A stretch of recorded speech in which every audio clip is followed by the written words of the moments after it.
Hello and welcome to the very first episode of the Leadership Squad. I'm Ronak Harait. And I'm Mandar Kudegaonkar. Together, we will be talking about real leadership experiences, things many of us have already faced or will face at some point in our lives. Yeah. And today's topic is one of the most important topics that we feel that every leader remembers very clearly. It was the first time when you are like appointed a leader and you had the expression of wait, I am a leader. And a lot of people don't really realize that they're actually leading every day in their lives. And it comes to them as a genuine surprise when they're suddenly placed in a leadership role. So this episode will kind of walk you through those experiences that we had as we stepped into the leadership role and how that can help you moving forward. Mandar, when was the first time you experienced this and whether it was by choice or it was by circumstance? Whoa, yeah, you take me back here.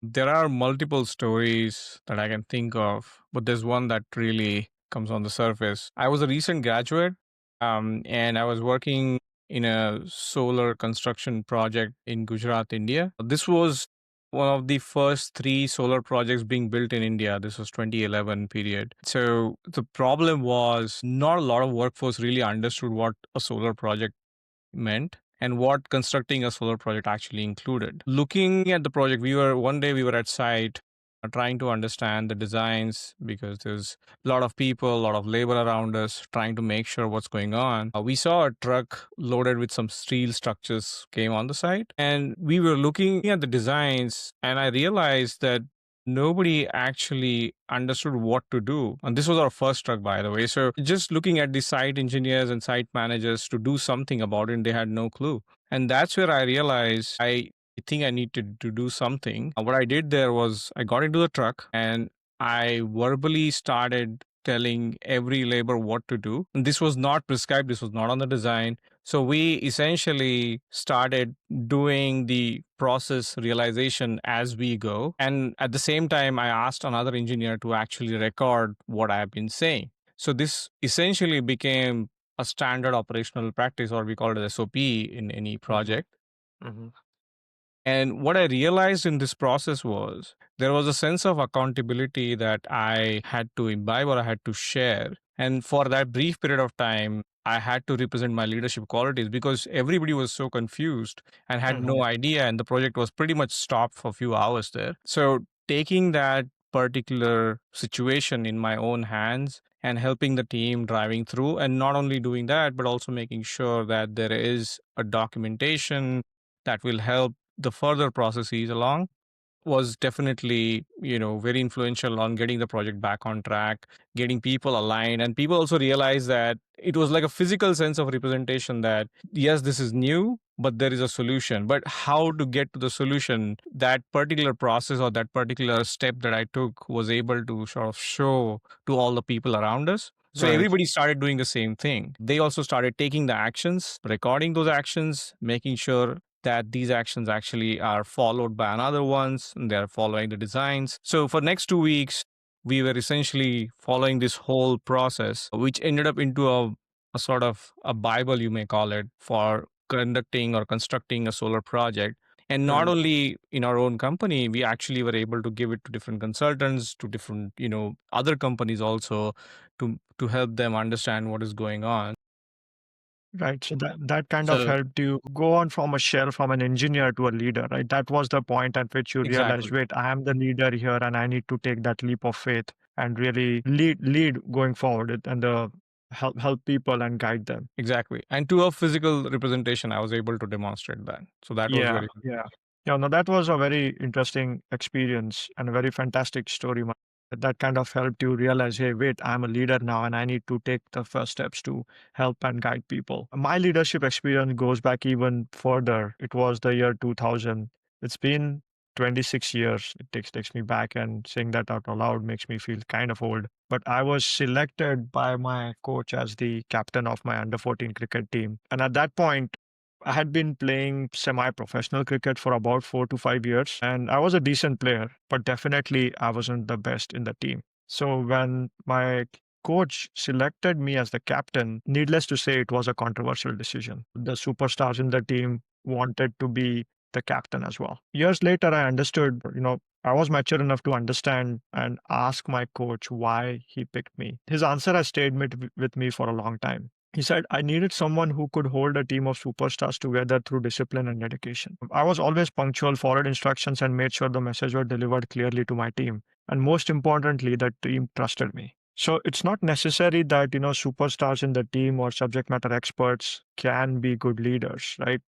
They can be, but they cannot be as well. But the leader has to be someone who the entire team trusts and supports and moves everyone in the same direction. So I Absolutely. learned that a long time ago, and that year we won the state championship without losing a single game. So that was my start of experiencing, wait, I am a leader. I didn't even think of myself as a leader before my coach saw it in me, and then I started honing those skills as I move forward in life, in my cricketing and sporting career, as well as the professional career I've been having. Yeah, this is really powerful, Ronak. And I think the interesting aspect that you're bringing out here is that it doesn't have to be always your work where you Right. find your leadership skills. You will always find those everywhere around you whenever you are, like you did during your sports, while you were doing your academia. Also, obviously during your work, I think both of us have had multiple experiences where we realize that we can actually represent leadership. And sort of be these proponents of that particular skill set. And Hmm. also, while we are working as a part of family, one has to take, we or our partners have to take accountability or take the situation in hand and actually lead the way forward so that the Absolutely. family moves forward. So that's really powerful. And I think that's the message that we are trying to give, isn't it? Like it doesn't matter what form of life you are in. It's leadership comes from action and taking Hmm. from decision making, and that's what we are trying to show and share with the listeners here. Hmm. And I think what I also want to mention here is when we are selected as a leader, it's not necessarily random. There's always something in us that is either not seen or somebody is seeing. They Hmm. observe and they push us into situations, and we have seen both, I guess, Hmm. and they sort of trust in our judgment. And that's where we are given this permission to make mistakes and own them and Hmm. keep showing these leadership qualities. Yeah, absolutely. Like once you have been identified as a leader, either situational or kind of put into that position, the next step is to just have confidence that you are there for a reason and you've been chosen for a reason. So build confidence in yourself and start becoming comfortable with leadership, right? Another important thing to do is to kind of pause and breathe and understand, okay, I've been assigned this role as a leader, so should have confidence in myself and then start portraying it to the rest of the team. A relaxed leader naturally comes across as confident, right? So even if you don't feel confident internally, projecting that calm and clarity towards the team makes a big difference. So the team becomes successful, right?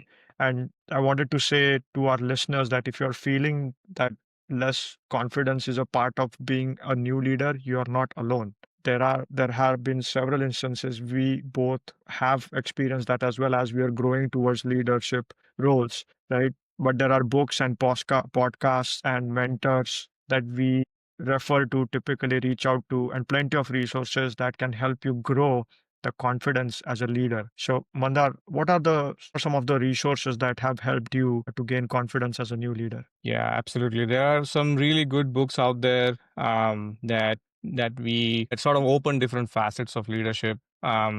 Few of those I'm mentioning here, which are something I keep going back to again and again. One is Extreme Ownership by Joko Willing and Liv Babin.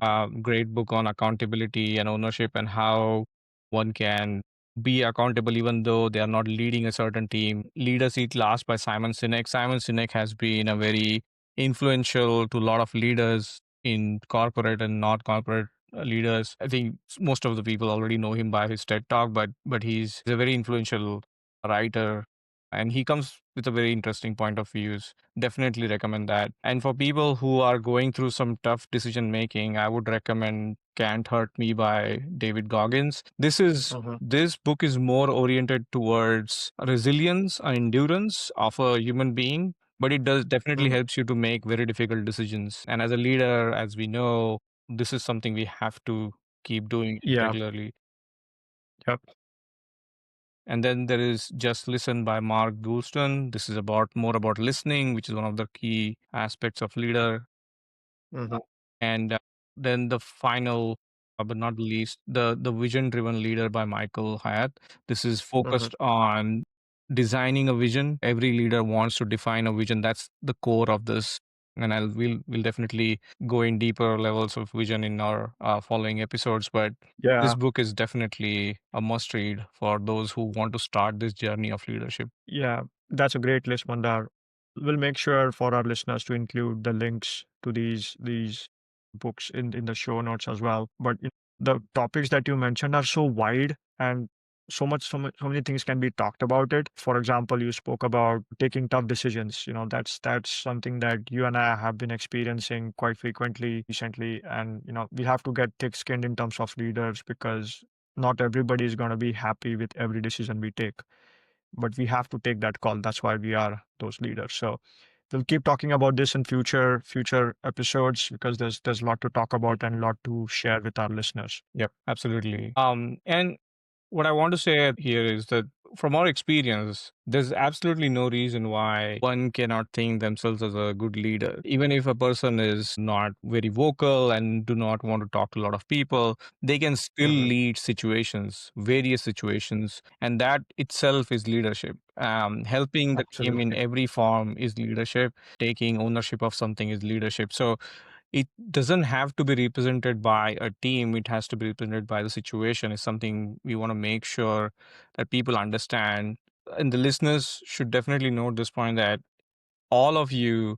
have been leading in some form, in Hmm. personal ways or professional ways, with your friends, with your family, in your office, or in your professional environments. You have been doing something that basically can be considered as a form of leadership. So the key here is recognizing that and embracing that and hone into that even further so that you make even bigger impacts no matter where you are, and no matter which environment you are in. Exactly. As new leaders, of course, as experienced leaders too, I think Manda, you would agree with this. Hmm. We often do not know the answer to some of the things that we are taking decisions on. And that is completely okay. As leaders, we are not expected to know everything. As leaders, we are expected to ask the right questions, stay curious, accept that we don't know everything, and then find out what we need to find out about that question, right? Leadership is not about knowing everything, it's about learning continuously and helping the team learn continuously. Absolutely. On that note, we believe that you and we hope that you guys have found this episode helpful. It has at least started a small fire in your thought process of, experiencing your past where you have been leaders. And we'll be back soon with another episode from the Leadership Squad. Yes, Mandar. It's been a pleasure talking to you. And to the listeners out there, let us know what you thought about this episode and feel free to suggest topics you'd like us to discuss. You can find us on LinkedIn, Instagram, and Facebook at the Leadership Squad Podcast. Until next time, keep learning, keep leading, and keep moving forward. Thank you, everybody.